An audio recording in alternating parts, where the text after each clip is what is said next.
welcome into Racing to Win. If we've got a show for you today, all the valleys and peaks are covered because we're going to Sydney shortly for a very special guest. Ka Ying Rising, the focus in the first part, and Happy Valley, the focus in the second part. The boys are here, Paul, Ali and Nick Child. I think before we get to Australia, what are some of the highlights at the Valley? Yeah, look, it's a nice card this, isn't it? Looking forward to it, actually. I thought towards the latter part of the programme was competitive for sure. Race 7 looks an absolute cracker with some course regulars, and I guess the most elevation they get at the Valley mark is that little climb up the back. It's right behind you at the oak. Just segued that well. Paul Ali joins us also. Paul, are there jackpots? Yeah, there's one going into the last race, actually. The Quartet first four merged pool, $1 million seeded into that pool. So just the one jackpot. But look, again, we say this quite regularly at Happy Valley. Very even racing. 9 races too, so it's an earlier start time. These are the meeting details on screen for you right now. 6:40 the first, and we go through until 10 to 11 local time. The Class 2, race number 7, is the preview coming up on the second part of the show. A course is the rail position. And that's the news on the Valley. But of course, all of the talk is Ka Ying Rising as he runs into Sydney for the Everest.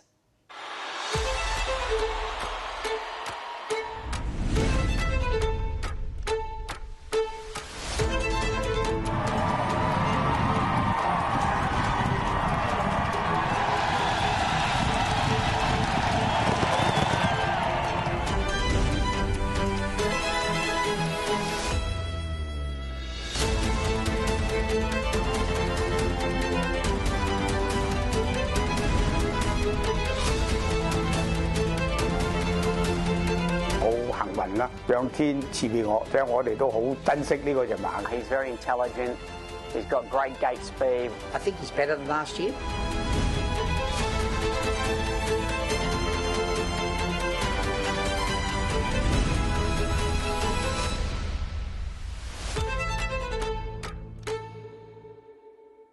Saturday at Royal Randwick, it all takes place. Nick, we've had the trial. We've seen that on a recent episode of the show. There was a very important piece of track work for him on Monday. Yeah, there certainly was. It most definitely was, wasn't it? And he had the eyes of the world on it, if nothing else, for sure. But look, he's come through the gallop really well, I thought. And on the back of obviously that trial, which divided opinion, I think it's very hard to fault the gallop, I must say. Yeah, it looks like he's tightened up a lot, and I think that's been the call from down that way as well. So he's come to hand perfectly, and is exactly where they want him. Boys happy with the track gallop. That was at Canterbury, where the quarantine centre is. Time to head back to Sydney now, get the reaction from his trainer. Following that, a very special guest on the show today, Cory Brown. David Hayes, we saw Ka Ying Rising on the Canterbury track this morning. Despite reports that we've heard in social media, he looked pretty good this morning. Yeah, he did.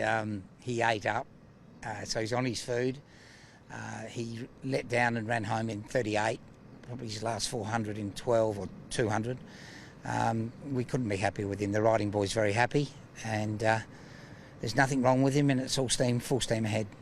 Where do you think the rumours have emanated from, David?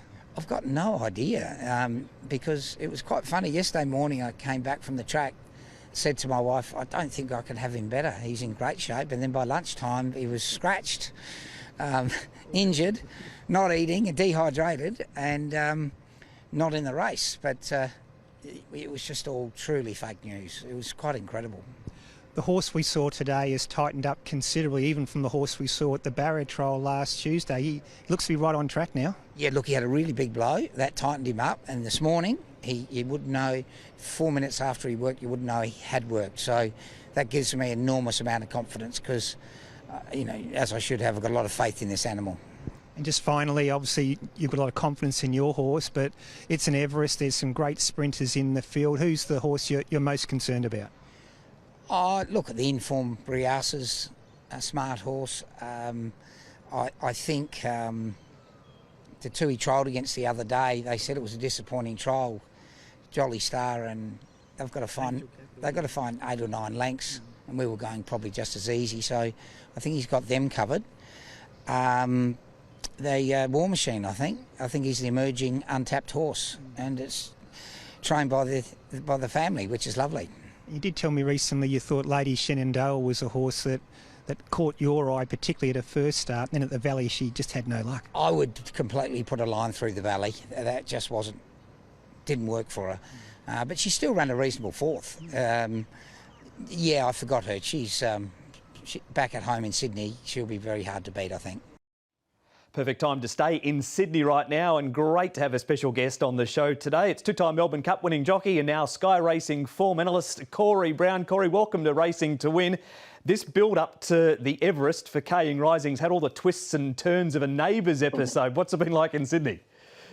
It's been pretty hectic, yeah. I actually felt sorry for David Hayes there come Sunday afternoon. It started out, obviously, a little bit of a joke, but then it, quickly snowballed and got out of control. So, I'm glad things are under control, and I'm glad that the horse is 100% because the build-up for it has just been unbelievable. Has it been the biggest Everest build-up? Because it creates its own aura, doesn't it, the Everest? But to have a horse like Ka Ying Rising on top of it, has it just given it the extra oomph? Oh, it's given it a big oomph, and it's been for a long while as well, as you would know. I would say 2 or 3 months ago, it was basically a one-horse race. Well, we had it down as a one-horse race, but the closer we get, it seems to be opening up with a lot of our Australian horses here, and it makes for a great race. What about his track gallop on Monday at Canterbury? What did you make of it? I was pretty impressed, actually, because I'll be honest, when I seen him get off the plane and the vision that I'd seen of Hong Kong gallops and races and stuff like that, he took your eye. But then when he got off the plane, I'll be really honest, and which they can do, obviously, when they travel, they lose weight and they look a little bit dull when they arrive. But he didn't take my eye when he walked into the stables at Canterbury. But that track gallop there at Canterbury, it was pretty special, and he looked like he was, in tip-top condition. We had the trial before that, and that was a massive talking point too. Before we got to the fake tweet on the weekend, there was those that thought it was a good trial, those that thought it was just on the average side. Where did you sit, having seen him on the course proper that morning? I'll be honest, I'm a little bit like David. I'm going to follow sort of David's lead and say it was for mine, a 7, maybe 8 out of 10. I know he's tried against some really nice horses, but he didn't take me. But look, it was his first go there. He was right out in the middle of the track. It's natural for any horse, no matter what age they are, first time around somewhere, to have a bit of a look around and a bit of a stargaze. So, look, after his work, don't worry about his trial. I think after his work, he's spot on. Zach mentioned that the track itself on that morning was a little on the soft side. What's the all-important weather forecast leading into the weekend? Oh, no, we've had absolutely brilliant weather since Saturday, and I think they're tipping a small shower on Friday night, but it'll just settle the dust. So I'm tipping that they might break records there on the weekend. Let's talk about some of the opposition, Cory. Who is the biggest danger? You've got Jolie Star in the race. There's some talk Jimmy Star might even go forward. Who are the main dangers to Ka Ying Rising? The two that you just mentioned, Jolie Star, she's a bit of a freak in her own right. She can reel off some terrific sectionals coming from off the back of them. Look, I think Briasa, myself, I just think the way that he's progressed, his first 2 starts back this time around, he looks like he's going to be absolutely cherry ripe. Jimmy Star, obviously, if he draws better, he'll be ridden closer because he's been having to be ridden quiet, obviously, from bad barriers, and he's been hitting the line. Obviously, they're all going into the grand final, so they're all going to be absolutely bang on. But I do think the horse to beat is Briasa. That's a member of the Hawks team who knows what it takes to win an Everest. Cory, you've ridden the 1,200 metre start at Randwick plenty of times. How fair a start is it? Yeah, it's fair. I think every horse gets their chance. I do want to see, obviously, the barrier draws tonight. I'd really like to see Ka Ying Rising and, Overpass and horses like that draw out wide. Not to be disadvantaged, but I just think if they draw soft, there's going to be not real tempo, where if they draw wide, they're going to be made work to get across to find the fence. So I just think it makes for better racing if horses like that. And even Marzu, he's been handlebars down his last couple of starts. So, I'm hoping that they draw from the middle out. So it just gives those horses inside a soft run, Is there a chance David could disown the boys come Saturday afternoon if War Machine can beat Ka Ying Rising? It'd make for great racing. I'm very friendly with the Hayes family, and the boys have done an amazing job. And I'm sure if they happen to beat their father, there'd be a lot of banter. But I don't think there'd be a prouder father in Australia if they were to beat their father. Absolutely, Cory. It's going to be a great day. It's a sellout crowd too at Randwick. Yeah, it's a great day's racing if you ever get the opportunity to come over. Like for me, I rode in the first couple or a few, but then just to be a spectator there and see the build up for it and to be there on the day, it gives you shivers because the crowd. Not that we haven't had crowds like that in Sydney before, because when obviously Winks was racing, but the build up on the day just gets bigger and bigger as the races approach him. But yeah, it's definitely a bucket list thing for me, guys. Sounds fantastic. Cory, we really appreciate your time on the show and enjoy Everest Day on Saturday. Excellent. Thanks, guys. Good luck. Big thanks again to Cory Brown as our special guest on the show today, Paul. There's a bit of love from both David Hayes and Cory for Briassa. Yeah, Briassa looks the big grey horse. You won't miss him in the run, and obviously the Hawks have got him peaking at exactly the right time.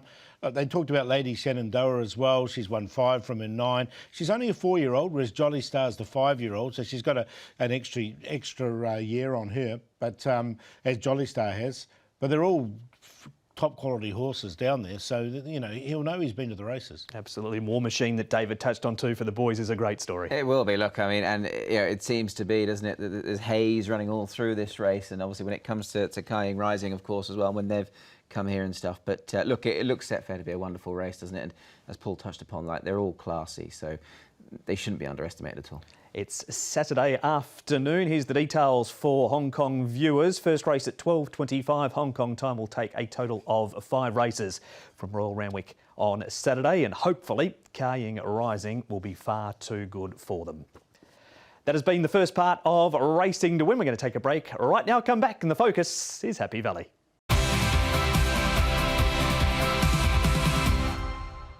This is Racing to Win. Happy Valley is where we're looking now, although the last one reminder, Paul, is from Sha Tin. So we'll get to the Valley shortly, but he is running on Wednesday night, this horse. Yeah, look, and he is coming to the Valley for the first time as well, but I think he's going to be suited by the Valley. That's Tourbillon Golfer. The problem is he's drawn wide once again. As you can see on this video, he had to really work to get across, and as such, they went a reasonably quick first sectional. As you can see, the first 2 sectionals, in fact, were quite fast. And he was still there at the end of the race and finished off nicely. I was hoping he'd draw a little bit better, but unfortunately he's drawn wide. So he's got Mr. Desera underneath him. I think those two will probably lead together. But as you can see, he's obviously a talented horse. When everything goes his way, I think he's going to be winning. And the horse that did beat him, of course, came out at a 1.25 chance and bolted up, well, not bolted up, but won on the weekend as well. So it makes the form look good. He carried extra £9 too, doing a jubilant winner. So bona fide first look at Happy Valley for Tourbillon Golfer. No trials. Race 6, number 3 is the last run reminder. Race number 7, now class to 1,800 metres. Chilchibi is a 2-time second up winner. California Totality jumps to the 1,800 metres. Helene Feeling comes back to his preferred course and distance.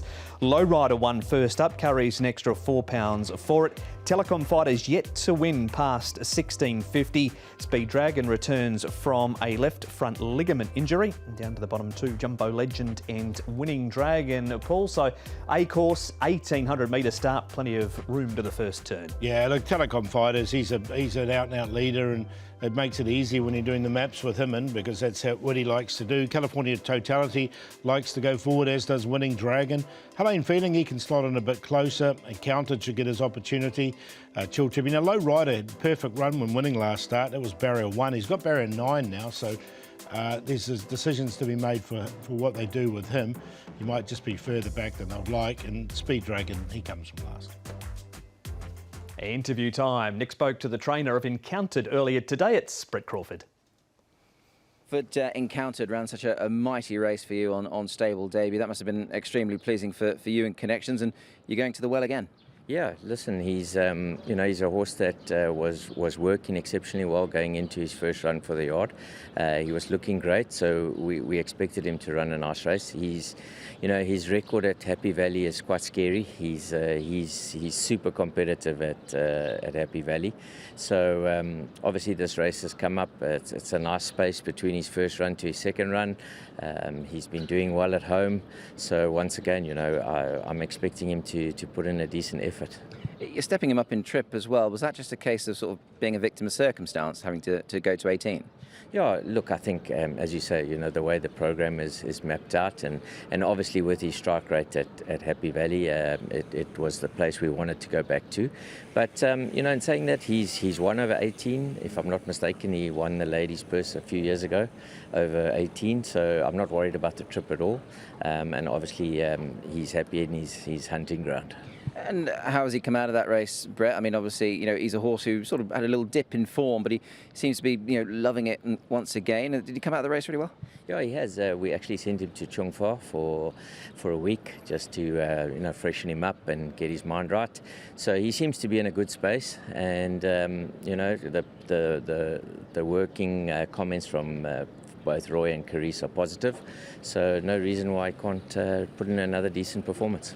And on paper, I mean, the horse that beat him, Lowrider, reopposes. You're slightly better off at the weights with him as well. You'd be certainly confident enough to have another crack at him and turn that form around, wouldn't you? Yeah, look, I think it'll get us a lot closer to him. Obviously, I think we 5 pounds or 6 pounds better off now.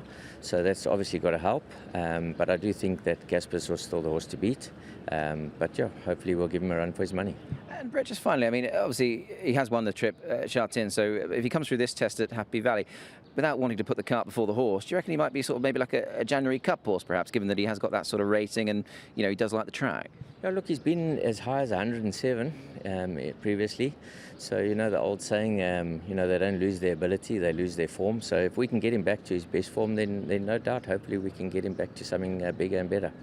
That is Brett Crawford. Paul, we're going to see that race again that was in that interview. We'll pick it up from about the 600-metre mark. Lowrider actually is the horse that won the race, and they oppose again. Can you see a different result this week? Yeah, definitely. I think, Lowrider goes from barrier 1 out to barrier 9, has to carry more weight. He's at a career high, whereas Encountered's on the way up. He's won off 110 before. He's at this rating of 92 with this run under his belt. I definitely can see it to being turned around. Yeah, look, it's possible. I mean, I don't think there's a huge amount between them. I think these are the two that can fight this race out for sure. And this is start 9 in Hong Kong for Lowrider. I mean, look, he's knuckled down to the task here. He's run on strongly to the line, but he's always had a persistent pursuer. So don't be shocked if they do turn that form around. Extra 150 metres this week too. A trial from Lowrider Nick on the 8th of September. This was actually before that race that he won. But Winning Dragon comes back to Happy Valley for the first time in a long, long time, and it's a track that he used to love. Yeah, for sure. I mean, the one real sticking point with me is his awful fresh record. He's had 94 days off. He's 0 from 5, never top 4. So I was happy to look beyond him. But look, I've always sort of been a fan of Lowrider. He's also, of course, he ran 4th in the Derby, had some solid form before eventually winning last time out, and he might be getting the hang of things now. Yeah, Happy Valley might be his course as well, because he obviously came there and won. Yeah, I'm with you. I don't like Winning Dragon in this. I just think with Winning Dragon, he'll probably need the run, and he's an 8-year-old now as well. All right, so no more talk on Winning Dragon, but the trainer of Lowrider, Paul Casper, founds the King of the Valley mantle is very much back at the moment. There's some very, very good-looking stats there. Yeah, definitely. Oh, and we know over the years he's a fantastic trainer there at the Valley. He's got plenty of chances as well. The choice Dancing Classics is a chance. Mr. Desera will be one of the favourites. Lowrider likewise as well. And Jumbo Legend runs the good races there. Joy Spring will get the race run to see. Yeah, and look, don't rule out Justifying as well. He's quite interesting down towards the bottom of the weights there. Yeah, looking to do what he did on debut, where he was so impressive scoring. Hasn't quite been able to repeat that as yet. Chill Chibi, Nick's had a start on the all-weather first up, but here's what he did when he was last at Happy Valley. It's going back to the 4th of December 2024, but we've seen this sort of performance from him time and time again. Yeah, look, big danger to all this horse. OK, the top weight's probably going to be a tough enough ask. He'll give 3 pounds and more away to good horses, but he's 2 from 2 course and distance. He's 2 from 4 second up. Totally forget and forgive his all-weather runs. He's not an all-weather horse, Paul. No, definitely not. And for me, it was just a pipe opener, wasn't it, for a race like this? So, yeah, he's definitely going to go in for me. I think he's a good chance. Do we take the same sort of formula, Paul, around a horse like Helene Feeling, who also had a start on the all-weather in Telecom Fighters? He's sus at 1,800 Telecom Fighters, but Helene Feeling has a really good record course and distance. He definitely has. And look, it's a really good field, this. He was right on the cups as well, Helene Feeling. Just a little bit of a sticky draw in barrier number 8. But look, we know he likes it here, and he's going to be a lot more suited here at Happy Valley. Yeah, I mentioned to Brett Crawford in that earlier interview about January Cups. This horse is actually on his last winning handicap mark, which was the January Cup. So we know he's classy around here, likes it here. As for old Telecom Fighters, he's a joy to watch, but I don't think this is his race. Yeah, last 150 metres might be a struggle for the old boy. Speed Dragon's a horse with ability. Nick, he's been off the scene for quite some time.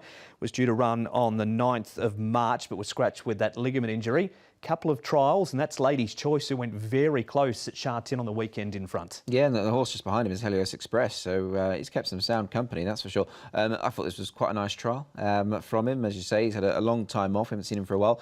Doesn't go the worst fresh at all, and when we did last see him, Paul, he was really sort of blossoming and coming into his own. So I think he's interesting. Yeah, no, I've included him. I didn't want to totally leave him out. He's another one that's getting up to a sort of a high mark, but in saying that, the trial was good, and he's another one that could pop up. And there is a bit of speed in this race, and he will get back. You said earlier, it's a really good race. Yeah, really good race. I'm going to go with Encountered, though. I think Encountered can win this race. Off the map, I'm going to put California Totality in. He might be the forgotten horse because he's another one that's really strong. Chill Chibi, a lot better suited, and Speed Dragon. 3-2-1-8. Yeah, real brain burner this. I thought it was a cracking race and one that took a little bit of working out. But I'll take you on with Encountered in the shape of Low Rider, if he can confirm that form. But I think they are the two here. So 5 over 3 in this race. I've put 8 in, Speed Dragon and Chill Chibi. Can't leave hhim out under the top weight. 5-3-8-1. That is the preview for the Class 2. All of the races are previewed on the website. Everything you need is on the website for racing in Hong Kong, hkjc.com. Happy Valley Wednesday night, Paul. The best bet is? Going to go with Encountered. I think he can overturn the form there and win. He's just such a well-rated horse, whereas some of these other horses are on their top marks. So he doesn't have to improve too much to win it. And the value, we're going to go with a horse called Ranjit. Now, he's coming up here. This is his Happy Valley trial. He's only had the 3 starts. He's drawn wide in most of those, or at least 2 of those starts, and has been running really good races. He's had this nice trial at Happy Valley. It looks like he'll come on for this trial. His racing weight's not too much higher than it was last season, and he looks well placed. And as far as the play, we'll go nice and early in race 2. Simple as 1, 2, 3. Samarkand, well rated, Northern Beast and Chain of Gold. Best bet for me on Wednesday night, race 8 number 3, Super Infinity. Mark Noonan trains and Brenton Abdullah will be on board. Here's a look at a recent trial. He's run 3rd in this trial, keeping on quite nicely. First go at Happy Valley upcoming, but I'm not too put off by that. He has trialled around here before and trialled good. I think he'll get competitive off his mark, and he's usually there or thereabouts in the market as well. So there's always clearly a bit of specking around this horse. And the value, race 2 number 7, Prince Alex. He's lost his way a small bit, but he goes well enough around here. Hopefully be a half decent price. And the play, race 5, 1, 4, 7, Sunday Serenade. Forever Glorious, I think, can go well in Youth Power. It's a Casper Founds, Ellis Wong double, best bet race 9, number 2, Joy of Spring, 1,800 metres. He's won 2 from 3 course and distance. Gets the claim for Ellis, and Jumbo Legends, always consistent, doesn't matter what the distance is. He was running on behind Encountered last time and Low Rider, and he gets a weight turnaround on them here.